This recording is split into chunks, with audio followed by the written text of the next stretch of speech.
What's up everyone, it's Charlie Forsman. Welcome to another video. If you didn't already know, I'm a real estate agent in the Hamptons. And today I'll be going over some tips on renting in the Hamptons for the summer. Generally, the summer season begins Memorial Day weekend and goes through Labor Day. Now I get a lot of different people looking for a variety of different rentals. Recently, a lot of people have been asking me for some insight on renting out here in the summer. What town should I rent in? What can I expect to pay? How long should I rent? I've had rentals as little as $30,000 for the summer season, with people looking up to over $1 million to spend on a summer rental from Memorial Day through Labor Day week. Memorial Day through Labor Day is usually somewhere between 100 and 110 days, and a $1 million rental over 100 days is $10,000 a day. Now don't worry, that's not what you have to spend, but my point is the sky is the limit in terms of the type of rentals that I work on. There are a number of ways that I see my clients approach renting in the summer. However, in my opinion, the best way to find a rental that suits you is to get started looking early. There are some people who wait until the last minute under the assumption they're gonna get a better deal because it's kind of the owner's last chance to rent.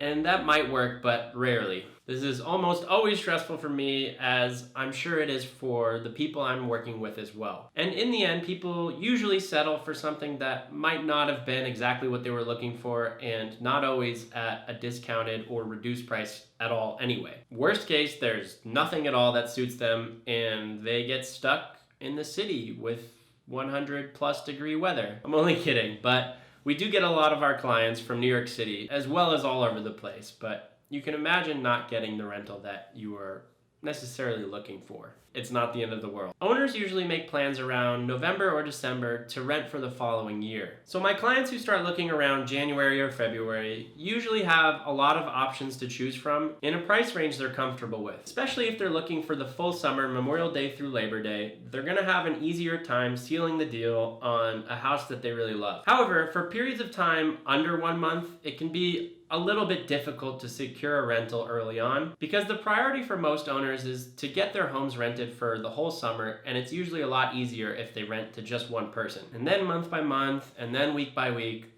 so on. But there is a law in East Hampton that prohibits more than 2 rentals under 14 days in a year. So owners really only have the option to rent twice for under a 2-week period. That really puts a burden on the week by week rentals, or just weekends, or even just day by day. Now let's quickly talk about location. Most people associate the Hamptons as the area between Southampton and Montauk, and sort of West Hampton. A very simple way to look at it, the closer you are to the beach, the more expensive the rental is gonna be. Oceanfront rentals are almost always gonna be over $100,000 per month, and even that's kind of on the low end for being on the ocean in the summer. East Hampton and Southampton are the larger towns that are close to the ocean with popular beaches. Watermill, Wainscott, and Sagaponack are all very close to the beach. They just have much smaller towns. Bridgehampton's right in the middle. It's kind of a medium-sized town, also close to the beach, but it's a great central location. Sag Harbor is a great town near the bay if you like boating. And Montauk, which is the furthest east, is usually a little bit less expensive. It has a great nightlife, a lot of hotels, and is also very close to the beach. If you drove from Southampton, which is the town we've discussed that's furthest west, all the way out to Montauk, which is the furthest east, it might be a little bit over an hour, depending on traffic. If you get stuck in traffic, it might be a lot longer, but who knows? It's usually around an hour. If anybody would like me to go more in depth on location, just leave me a message in the comment section below. Now let's talk about price. You can expect to pay about $10,000 a month or more when renting in the summer. Although there are options for less, they get rented quickly, so get on it early. This is where I throw in my shameless plug. Get a real estate agent like me.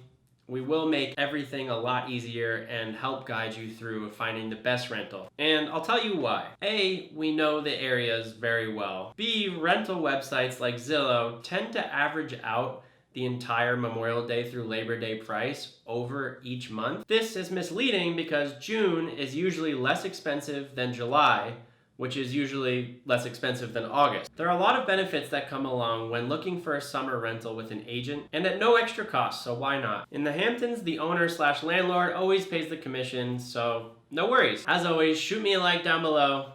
You know I appreciate it. And subscribe if you're liking the content. It really helps me out.